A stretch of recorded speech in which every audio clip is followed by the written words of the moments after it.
What's up, guys? What's up? Today we're gonna get into some NFL, some hires, some UFC, and then get into our triumphant moments.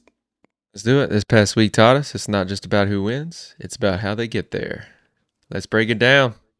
Let's get into this Super Bowl preview. We've got the Seattle Seahawks, New England Patriots, rematch for the ages. What are your immediate thoughts on this matchup? And then let's get into some keys to victory, some key matchups. Let's get into this thing. Yeah. First thing I would say is if the Seahawks are in the same situation as they were in Super Bowl 51 when Pete Carroll and his coaching staff had the bright idea of throwing it on a pick play at the 1 yard line and Malcolm Butler stepped in front of the guy and caught a pick to seal Super Bowl 51. So if they're in any type of situation, anything remotely close to that, run the damn ball. Kenneth Walker is as close as you can get to beast mode as you can.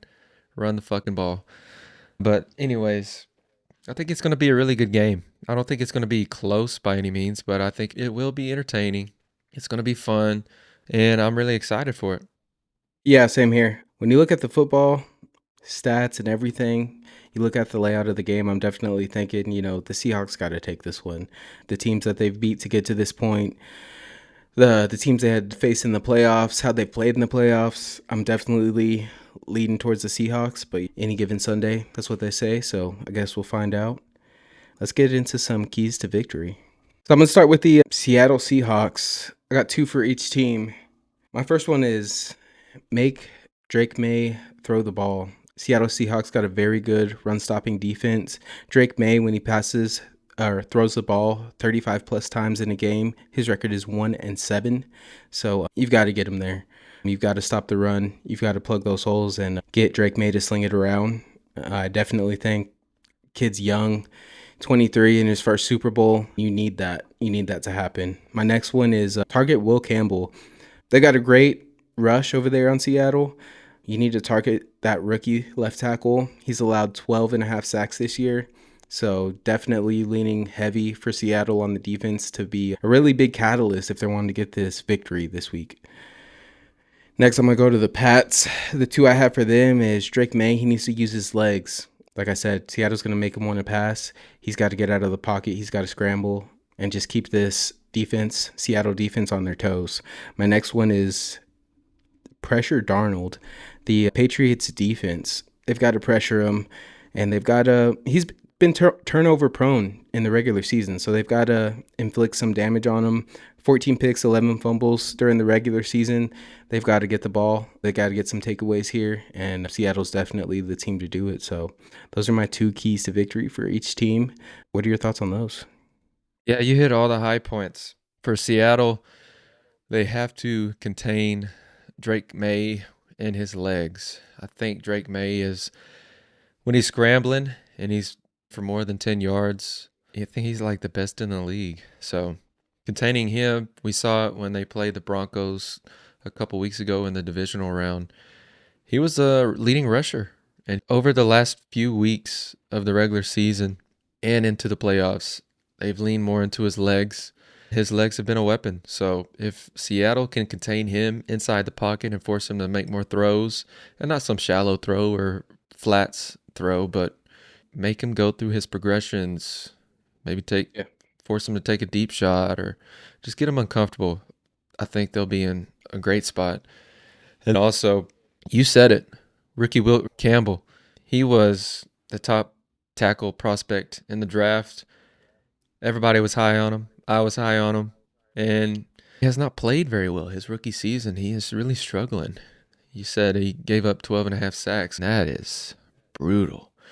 If this was a contract year, he would not have a job in the NFL again next year. So he's a rookie. He can fix his mistakes and correct them. Hopefully, for his sake and May's sake, problems and those issues have been fixed, or at least somewhat fixed for the Super Bowl, because this is for all the chips on the table. So they got to find a way to help Will Campbell. If you get a receiver up in there, another tight end, somebody needs to chip whoever's on that end for the defensive front for the Seahawks. So they got to help that young man out, because if they don't, it's going to be a long day And we saw clips and memes of Will Campbell cut blocking the Broncos defensive front and just getting bamboozled the whole game. So if they don't do anything to help him, good luck. And then on the other side, it's kind of pinning strength against strength because Drake May, he's really good with his arm, but he's really sneaky with his legs. So super excited for those keys to victory. I'm going to go with the key matchups. My number one key matchup is JSN against Christian Gonzalez. Now, Gonzalez will probably not shadow JSN because although Christian Gonzalez is the top 5 cornerback in the league, he is not the best defense against JSN, who is coming off of Offensive Player of the Year award, and he has led the NFL in receiving yards this year, and he just looks like he's on a whole nother level this year. Just the growth that we've seen from him. I don't think they're going to choose Gonzalez to shadow him. That would be kind of dumb because you can move JSN anywhere. You can put him in the slot, out wide. You can kind of hide him around there. So I think they're going to do more coverage, and specifically, they're going to do a lot of bracket coverage. They're going to try to bracket in JSN so he can't go over the top on him, and so they can just minimize some damage from him. And then Vrabes, he's a Patriot through and through. He won a few Super Bowls with them back in the day, and he studied really, really hard, and he did really well under Bill Belichick, and he learned a lot from Bill Belichick as a player, and then he turned some of those things over as a coach. So he's definitely going to use that philosophy of bracketing your number one player and taking away your number one player. Your thoughts on that key matchup? I thought they were really good, specifically JSN and Gonzalez. You said it, JSN, he's coming to his own this year. It's going to be very critical that they kind of do whatever they can to put a stop to his production. The connection he has with Darnold is strong, so that's definitely got to be the top of their bulletin board going into this game. Yes, and that kind of leads us to the second key matchup, and it is not with players, but it is with the great minds of head coaches and offensive coordinators. And it is going to be the OC for the Patriots, Mike McDaniels, against McDonald, the head coach for the Seahawks. You got one great offensive mind in McDaniels. He's always finding a way to get his best players the ball, being super creative. And then on the other side, you have McDonald, who is a great defensive-minded coach. It's going to be a great chess match between these two coaches. They're both creative, so it's creativity with these two and then common sense. You're not going to do anything too crazy that puts your team in jeopardy of losing the game, especially for the Super Bowl. So it's going to be fun. I think Mac is going to take away everything. McDonald is going to take away everything deep and middle deep range. So starting the game, that's going to cause McDaniels to, okay, kind of got your idea of what you might be doing. So we're going to go everything in the flats. We're throwing screens. We're throwing short passes. That short game is going to be rolling in that first quarter.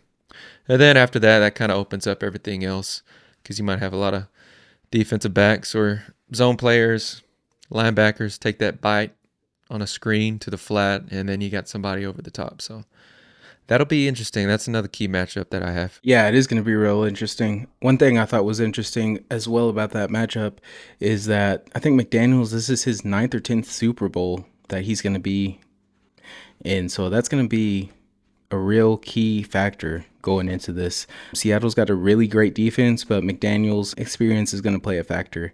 So yeah, that's one thing that comes to my mind when you talked about that matchup. Yeah. And I touched on this earlier, and you did as well. And it's Will Campbell, left tackle for the Patriots. He's probably going to see a lot of DeMarcus Lawrence, and DeMarcus Lawrence is probably chomping at the bits because he knows this rookie has struggled all year, 12 and a half sacks he's given up. He got memed 2 weeks ago in the divisional round, and so far the Patriots haven't done much to help him. So if I'm DeMarcus Lawrence, I got all this fuel in me already with my first season away from Dallas, and I'm already at the Super Bowl. He is going to do everything he can to get in that rookie's head. He might have 2 to 3 sacks come fourth quarter, end of the game. So DeMarcus Lawrence might have a career day in his Super Bowl. First appearance ever, too. I think we said this in the previous episode, but I'm just extremely excited. I'm definitely rooting for the Seahawks specifically because he's playing for him. He was a long time Cowboy, and I'm glad he's getting what he deserves over there in Seattle. I think he said it in one of his press conferences. It feels good to win. So you can't hate on him at all. He's been just a great leader. You saw that, what he's done over there in Seattle. He's definitely a leader on that team, and he deserves all the credit he's getting now. And it'd be really nice to see him get another or a Super Bowl victory. Be very reminiscent of DeMarcus Ware, being with the Cowboys forever, and then going over to Denver and winning the Super Bowl real quick before he retires. So I guess that's the theme these defensive ends are doing over here at the Cowboys. So yeah, look out for Michael Parsons here in a couple seasons in Green Bay, I guess. B. Yeah, with a tear rolling down my face. And full All right. disclosure, I am not a Seahawks fan. I am a Texans fan through and through, but I am a players fan. And JSN is one of my favorite players right now. He's just been balling. He's a local kid for us, too. So how can you not root for the guy? Yeah, he's definitely coming to his own. Like I said previously, I think he had a slower start in his first couple seasons, but what he's been able to do now, he looks exactly like he did when he was over in Ohio State, just running around these guys and making huge plays. So it's great to see. Yeah. Do you have any final score predictions? I didn't have one ready, but I'll go ahead and give you one off the top of my head. I'm going to go 24-14 Seattle. That's kind of around the range that I have. I got Seahawks 30, Patriots 17. So right around that 10 to 13 point mark. Close, but not too crazy close. Yeah. I'm just really counting on the Seattle defense to pretty much put a stop to a lot of the things that Pats are going to be trying to do. And yeah, it'll be interesting to see if they can pull it off. I think all of America is rooting for the Seahawks. Yeah, definitely most of them. I wouldn't be surprised. A few Anything else you massage got for the Super parlors Bowl? in New England. Yeah, you're right. Had to throw that one in there. Yeah. No, it's that time. Yeah, for sure. It'll be a really good one. Y'all come back and tune in for the post Super Bowl show. It's going to be really good. And yeah, go ahead and move on then. We had some AP, MVP, Offensive Player of the Year, Defensive Player of the Year. Let's go ahead and start off with the MVP, Matthew Stafford. Pretty much saw this one come in. I've been calling it for a couple of weeks now. I think they hit the nail on the head with this one. What are your thoughts when you saw Stafford finally get this award? So many people are confused in trying to make the MVP race as close as it should have been because it should not have been close at all. You look at his stats, Stafford had 4,700 yards passing, 46 total touchdowns passing. That is almost reminiscent of Peyton Manning's MVP season when he was with Denver. Peyton Manning had over 5,000 yards and over 50 passing touchdowns, but still it's close. And it's hell of a lot closer than we've seen for a while, so it's well deserved. Took him over a decade to get his first MVP, but it is well deserved because he is just a hell of a quarterback. We grew up watching him. You always wanted to root for him because he was playing for Detroit and they never did anything outside of Megatron to help the guy. And you just would see all the grit that he would play with broken ribs or something fucked up in his disc in his back or his arm, hand, whatever the hell it is. He always fought through it and played. So to see him finally get an MVP was awesome, man. Yeah, can't disagree with you there. I'm super happy to see that happen. He deserves it. So let's get into Offensive Player of the Year. I know you're happy to see this one, JSN. Kind of already talked about it a bit. It shouldn't have went to anyone else. How do you feel about it? I think the only other person in the league that is comparable to him with his skill level and what he did this season was Puka Nakua. They were Yeah, pretty much neck and neck the whole year, but JSN's just he played a little bit better this year. And it's more so the fact from his second year jump to his third year jump. The jump in between these two seasons is just outstanding. He was always under and behind DK Metcalf in Seattle. And then when DK got shipped off this past off season, it was okay. JSN, this is your offense. We're going to run through you. Well, pass through you, and you are number one. He stepped up to the plate and really developed into a wide receiver one in the NFL. And this is just the beginning. He's super young, his third season, and he's already putting pro bowlers on skates. So this is just the beginning for him. He's going to have a hell of a career. Definitely. We got Defensive Player of the Year, Myles Garrett. Surprise, surprise. This guy's just been on the top of his game for several years now. Still surprises me that he decided to stay in Cleveland, but hey, he's got the bag. He's getting the sacks. If that's what makes him happy, then kudos to him. He definitely deserved this award. What were your thoughts on this one? 100%.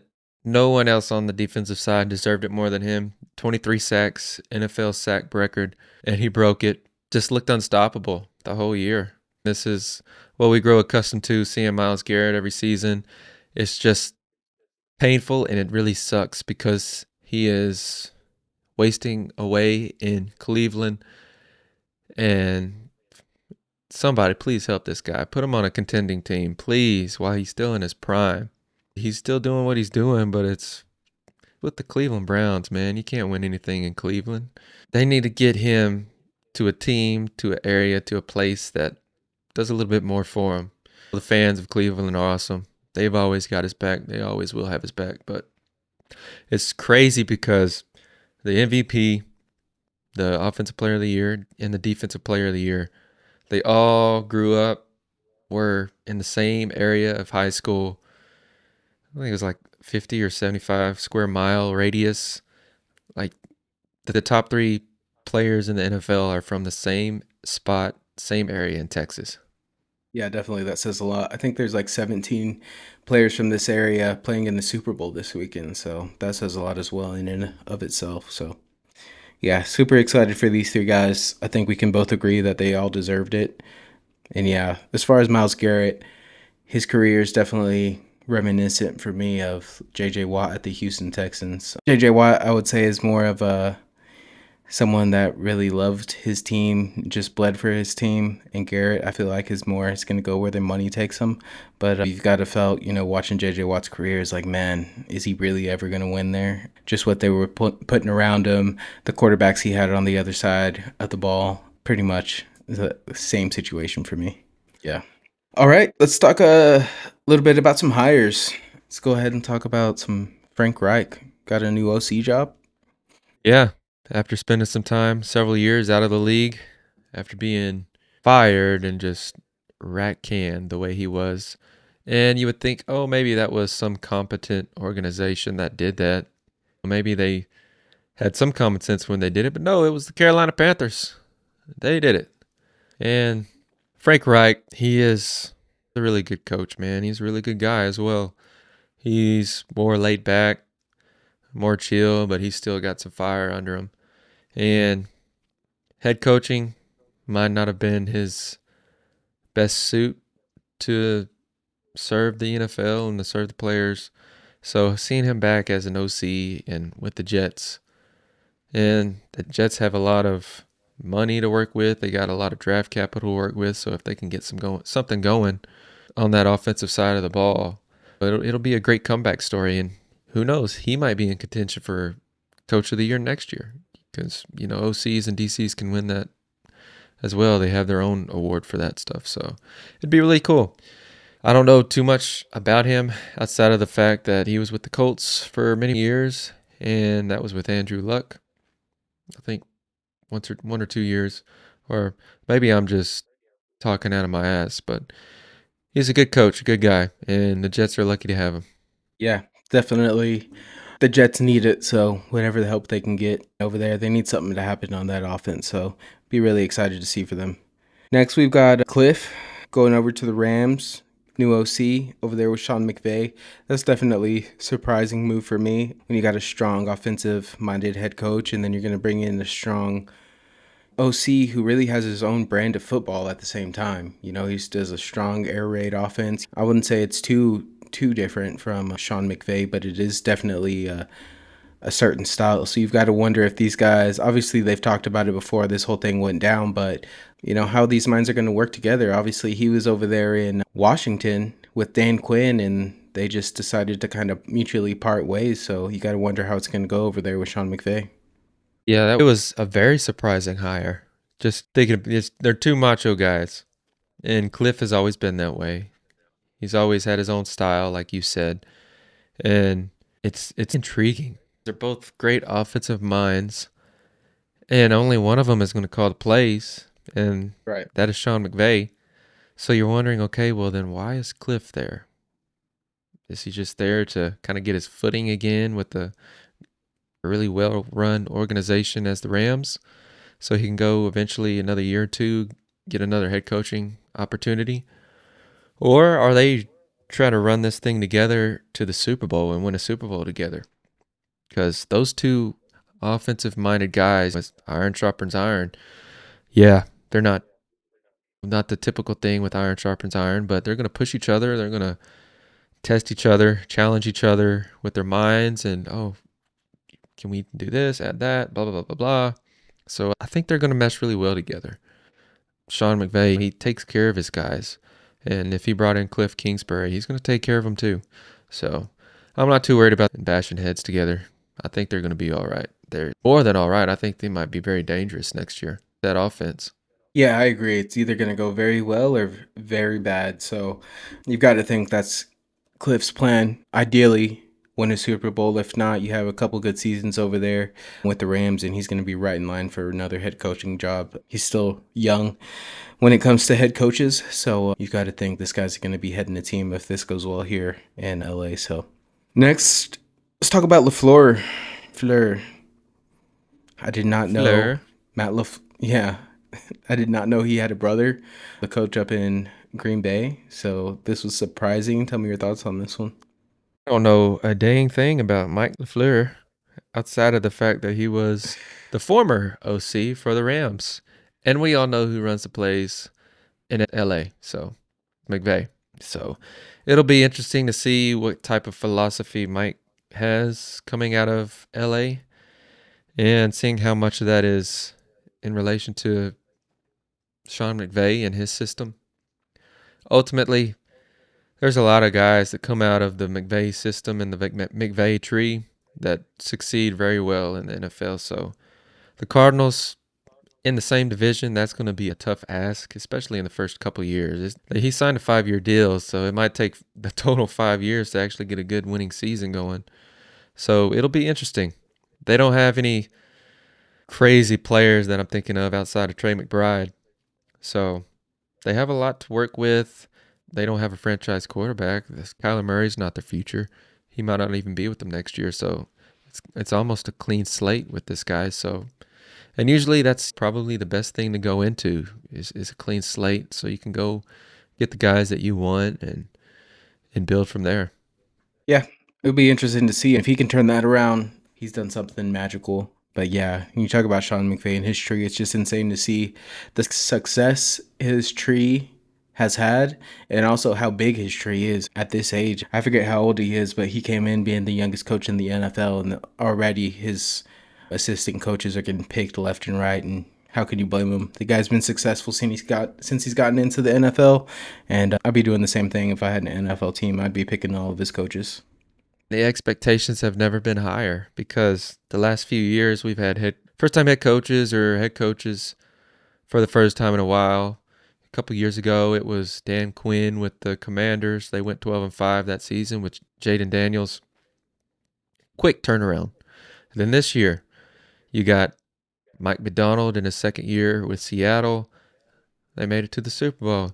And then Mike Vrabel, his first year back as head coach after a couple years. Super Bowl. So these guys set the standard and the expectation very high. So that's just a whole nother added layer to these new hired coaches and head coaches to, hey, if they prove they can do it, you can too. So that's what's going to be very interesting. Seeing who succeeds, who doesn't, or if this expectation is even sustainable. Yeah, definitely. So that's what we had on the docket today for the NFL. You had anything else to add on that? That is all. Let's get into some UFC 325, my favorite segment of the show. Isaac's soon to be favorite. He's going to come around eventually. But first, let's start off. Start off for the bottom of the main card. Okay, let's go one back. I got to talk about the Tai Tuivasa fight in Dallas and Teixeira. That one, man, I loved it. The first round when the guys could still throw shots, but once you got into the back end of that second round and third round, man, that was a tough watch. It's not like these guys were fighting 3 rounds, but they're getting to the back end of this fight, a 3 round fight, and they had their hands on their hips, man. It's tough. Both these fighters were ranked, I think, 12 and 13. So even in a loss, these guys are going to be ranked 13 and 12, and it says a lot for the heavyweight division and the state that it's in. You know, the UFC used to be the glamour division. When you're talking about Glover Teixeira, Daniel Cormier, Brock Lesnar, Alistair Overeem, Francis Ngannou, like these guys are just titans. Cain Velasquez, I can go on and on. When you Another guy did a breakdown of like the 2015 heavyweight division, and it was just stacked with monsters. And now you go down there, once you get out of the top five, it's tough. Once you get past the Cyril Gons and whatnot of the division, it's tough. So I don't know what else to pretty much say on that, but I know you watched the fight. What were your thoughts? Yeah, Tuivasa and Teixeira, that fight was so sad because, and you could just tell it was so sad because as you know, Tuivasa he was getting run down, and as soon as he got like his first jab, the whole crowd just roared, and that was a moment I was like, damn, this is sad, you know. But Yeah. also, it's great that they're back behind their guys, so it's just really sad seeing these older fighters, like you've been saying for a while, especially in that heavy division or whatever it's called. I'm still learning the key terms here. But both of these guys are barely making it out of the first round, and they're breathing so hard. Give our men some air masks or something, some oxygen, because good God, they were just gassed, hands on hips, looking at each other, smiling and smirking with their hands on their hips in the third round. I'm like, what the hell am I watching? It's like slow motion. Did I mess up the TV or something? Did I turn down the speed to like point 0.5 because it's just going so slow? But it was an entertaining fight, but still it was slow and sad. So those were my thoughts on the fight. Yeah, it was a tough watch. I think a lot of these people were rooting for Taito Ivasa, and he had plenty of chances to put this guy away towards the end in the third round, and it just after you saw him hug him a couple times, you were like, "Oh, this is he really can't do it." Because it was there for the take in the fight, and it's just sad to see. You know, this guy was fighting for a title, you know, not too long ago, and he hasn't gotten a win in 4 years at this point. So, like you said, it's tough to see these older guys, but unless he makes some significant changes at this age, I think it's time to put him out to pasture. I think he'd be a good fixture in the sport. Maybe as an analyst, he's a fun guy. People love him. So I think a lot of people would like to see him, you know, on the screen, maybe in the broadcast booth, maybe doing the post show and stuff like that. We see a lot of our favorite fighters doing stuff like that nowadays. So that'd be another guy I'd want to see up there. Next fight, we're going to talk about Mauricio Rufy, Rafael Fiziev. Super high caliber fight. These guys were being very technical. First couple of rounds, ultimately. It's in KO, 4 minutes and 30 seconds left in round two. Yeah, Rufy just put this guy away, man. He didn't look uncomfortable at all. Rafael Fiziev has plenty more UFC experience than this guy. And what more can I say? He just put him away. It was a great knockout. Great to see Rafael Fiziev. He's a very, very good striker. So for Mauricio Rufy to look like that in that fight with him, he's on the up and up. So it's going to be really exciting seeing that next matchup that they put together for him. What were your thoughts on this one? It was a really good fight, entertaining fight. Like you said, they're really good strikers, is what DC's been saying. So it was really cool to see a striking fight. Like you said, they were very technical and very tactical. They were waiting, calculating for their shots that they're going to take, and they're taking them. It's not a nut hugging fight, so that was very fun, very entertaining. And that Roofy guy, he's got a lot of power behind his punch. Yeah, he looks like a string bean, but it's kind of like Conor McGregor. When that hit lands, it's got some power behind it. So yeah, he's definitely a really hot prospect coming up. You know, it's his first fight outside of that Fighting Nerds camp. He's pretty much not with them. He's training with some more higher caliber fighters. So it's gonna be really interesting to see what he makes of his career. Next, we got the co-main Dan Hooker versus BSD. Benoit Saint Denis. He won with a KO victory. This is another one, man. I wanted Dan Hooker to win so bad, but he's an older guy. He's been in the UFC a very long time. He's had a crap ton of wars, man. And he started off really good. He looked really good at the start, and then Benoit Saint Denis just knew, like, I can't stay at this range. I got to come at him. I got to pretty much turn on the God of War mode, and he did just that. He just overwhelmed him. A lot of the shots weren't landing, but he just kept throwing them until they started landing. Pretty much is how that goes. He does that to a lot of fighters, and that Dustin Poirier win is looking very good right now over him. Pretty much that's what I've got on that one. What were your thoughts watching it? Too many thoughts. Dan Hooker, you want to root for the guy. He's been in the UFC for a while, but the last two fights he's lost, right, or something like that, Yeah, it's or been well. two He was big on a fights. streak So for yeah. His bigger fights, he always loses. That's the thing. He'll go on a nice little streak, win 3 or 4 fights, and then once you put him up at the top of the division with some really really good contenders, it just doesn't have it, man. Benoit, that lightweight division. I'm still learning names for the divisions and the divisions themselves. Who else is in that lightweight division? Paddy Pimblett, Justin Gaethje, Max Holloway, BMF, Ilya Taporia is the champ. So it's pretty much what you got there. That's a division where Islam Makhachev was the champ for several years and then he moved up. So yeah, that's what you got. So a pretty stacked division. Extremely stacked. Heavyweight and lightweight, that's always been the glamour division in the UFC. You had a brief moment with middleweight when Anderson Silva was there in the earlier days, but pretty much lightweight. Conor McGregor was a lightweight, Dustin Poirier, Habib Nurmagomedov, Islam Makhachev. Lightweight is definitely one of the glamour divisions. For the main event, we had Volkanovski versus Lopez 2. Volkanovski pretty much put it away. Unanimous decision, excuse me. 112 total strikes for Volk, 74 for Lopez, 98 significant strikes for Volk, 2 minutes and 50 seconds of control time for Volk, 2 takedowns on either side. I think this was really a vintage Volk performance. He's not the flashiest fighter, but it was super great to see him pick up another win. I was watching this one with my wife. She was able to stay up for this one, and I think it was pretty cool because, when I first got into this, I think it was 2017, 2018, and watching Volk come up through the ranks and get his title shots. This was when he had those 2 title fights against Max Holloway, and I was a super big Max Holloway fan. He'd been one of the best champs we had in that division for a very long time. And Volk came in, had a very close, controversial win in that first fight to take that title away from Max Holloway. And everyone hated this guy, including me. I hated him. And so they do the immediate rematch. And it's just like a carbon copy of the first fight. Super great fight, super close fight. But again, I thought Max won. Some people thought Volk won, but it's a super close, controversial fight. I wish they would have just called those draws what they were, because when it's that close, man, just make it a draw. Just be honest. Like, someone doesn't always have to win. Anyways, I hated the guy, but now, what are we in? 2026. This guy's still, I think it's his 11th championship fight. All the highs, all the lows. Like, he is one of my favorite fighters right now. 38 years old, getting a title victory, man. I think the record for fighters over 35 in title fights were like 1-11 or 2-11, something like that. And Volk is like 2 of those.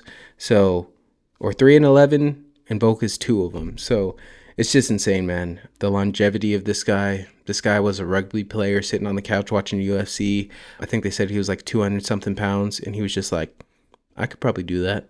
And then just a legendary career, one of the best fighters of all time in his weight division. Super nostalgic. Loved watching it there with my wife. Like when I was first getting into the UFC, he was who we were watching, and we're watching him here in 2026 get a championship victory. You don't see that a lot in MMA specifically, and when you do see it, you really got to appreciate it. So Volk, I was really hoping he's going to ride into the sunset after this one, but it doesn't sound like he's ready to go. He said before, I can't just sit at home and start to go crazy. Like, I got to stay busy. I got to have something in front of me. So if he is going to take one more, I hope he just does that. Take one more, man, and just call it, man. He's going to be 38, pushing 39. You don't want to go out on a knockout or a three loss streak or anything like that. And that's typically what happens to our legends over here in the UFC. So I'm hoping he doesn't go out like that. I'm hoping he keeps it strong. I can't take another into the career like Dustin Poirier. So he's got to start wrapping it up, man. That's my thoughts on it. What do you think? I haven't known too much about Volkanovski. I've been doing some research on him a little bit and really looking at his past fights, listening to some interviews, and first of all, gotta love the accent. Once you get Yeah, past the accent a little bit, then you're like, man, this guy is he's just like a down to earth kind of guy. He's really cool. yeah, He loves the outdoors, which I love the outdoors, so that's already another connection. And he loves to cook food. He's got like a cooking with folk yeah, page that he posts a lot on with just like on a grill out back. So he's a really cool guy. And I can make some correlations and some analogies with Tom Brady and the Patriots and their Super Bowl runs. You hate them in the moment. God, you hate them. And you're wishing for their downfall in the moment. But they continue to rise above and just continue to win and dominate amongst top athletes in the world. And 5 years, 10 years later, they're still kicking it. They're still doing their thing. And you just have to sit back and really appreciate the greatness that you're watching, the yeah, greatness that you're seeing, because it's very uncommon. And when you see the guys or girls who are great at something and they just continue to be great and be the gold standard for whatever they're doing, it's you got to appreciate what they're doing. So, what Volk is 100%. doing is awesome. Love the guy. And the crowd in Sydney just brought so much energy for their guy. And it's a really cool experience because that was my first time watching a UFC fight at the home crowd where they're just going crazy and their energy level is just super high. It wasn't a crazy total knockdown fight, but you could tell the difference in talent from that main card with Lopez and Volk compared to all the other fights that we saw before that. Just the speed, the Yeah, intuition, the talent, the chess playing going on between these two fighters. And then the professionalism. I have always never understood it because if I was fighting somebody, I just can't flip a switch and then be all cool with the guy at the same time. But these two, yeah, Lopez and Volk, are like best buds, and I'm like, damn, how do y'all do that? Because I would my yeah. anger, my like fight instinct would still be kicking. It's crazy. Yeah, that's definitely. I'm remembering to when I was first getting into this, seeing that just like blew me away. It's like, bro just knocked you out, and you're like shaking his hand. And what's really cool as I like is these guys get into a knockdown drag out, and one of these guys will go over to the other guy and like, hey, can I pray with you? Or it happens on the women fights too, and I think that's super cool to see. Like at the end of the day, it's a sport. You know what I mean? These guys are fighting for their lives in there, but at the end of the day, they know that the other person's doing what they got to do. The other person's got a family too. Excuse me. That other opponent has dreams. You got to thank Diego Lopez, the story he had. That's what I told my wife. Like, if he were to win, he has a chance to be just like Volk. Like, of course, you don't. A lot of people don't want him to win, but if he did win, like, man, look at his story. Coming from nothing, coming from Brazil, living in other fighters' houses, like the tattoo on his chest, dream, believe, make it happen. Coming into the UFC, fighting everybody, nobody wanting to fight him. Finally gets into these title fights, has a super exciting close fight with Volk, and it was all teed up from him. But ultimately, he was fighting greatness that night. Volk came with his best version of himself, and it ended how it ended. Yeah, Lopez is a great guy. Just he's like always like smiling and he just seems like a happy guy. And just based off of the backstory that you said, he just probably is super grateful for the position that he's in and where how far he's come. You Definitely. know, in a title fight, going from nothing to a title fight. I mean, can't get more Yeah, triumphant than that. definitely. Speaking of, let's get into our triumphant moments. I'm going to go ahead and start it off because who I have is who we're talking about. I'm going to go with Volk, man. We said it. I'm not going to drag it on too much, but the span of his career, what he's able to do, the biggest thing for me is 38 years old in this weight class. I mean, these lower weight fighters, they don't. they don't last this long. To 38, that's like a heavyweight age. So when you're talking 38 years old and still fast, that fast twitch is still there. The fight experience, the technicality, even the power behind his shots. He doesn't have a powerful shot, but it's stinging people. You know what I mean? So he's making damage, and man, this guy is still kicking at 38. So love to see it. That win, definition of triumphant, man. What do you got for us? I'm sticking in the UFC, and I'm going to go with my guy I'm going to cling to, and I'm going to ride him to UFC title fight glory. His name is Quillen Salkild. This guy, my one of the first few fights that I've seen this year, he was fighting against, I don't remember who it was, but he head kicked him and knocked him out. And to see that live, and to see the guy super hyped and pumped and excited, just like a fighter, you want to see a fighter be as soon as they knock out somebody with a head kick. But also after he spoke, and his post fight talk is just, he seems like a really nice guy, really humble guy, Yeah, and he's really some guy that the UFC can back. So we'll see what he can do. And that was on a 10-day notice, so yeah, the ability to go in and fight somebody professionally on 10 days notice is incredible. And then to come in this past week at 325 and to dominate again against Malarkey. Yeah, he's been in the league a while, like you said, but still to fight somebody who's yeah. proven in tried and true in this UFC league, and then go out and do what he did, sub him, is pretty awesome, man. And the sky's the limit for this guy. What he's been through already, what he's gone through is already triumphant. So it'll be exciting to see how far he can go. Love it, man. I agree. Well, that's what we had for today. You want to close this out? Be sure to tune in next week as soon as this video drops. Make sure to drop a comment, drop a like, let us know how bad our takes are or how good they are. See y'all then. Yeah.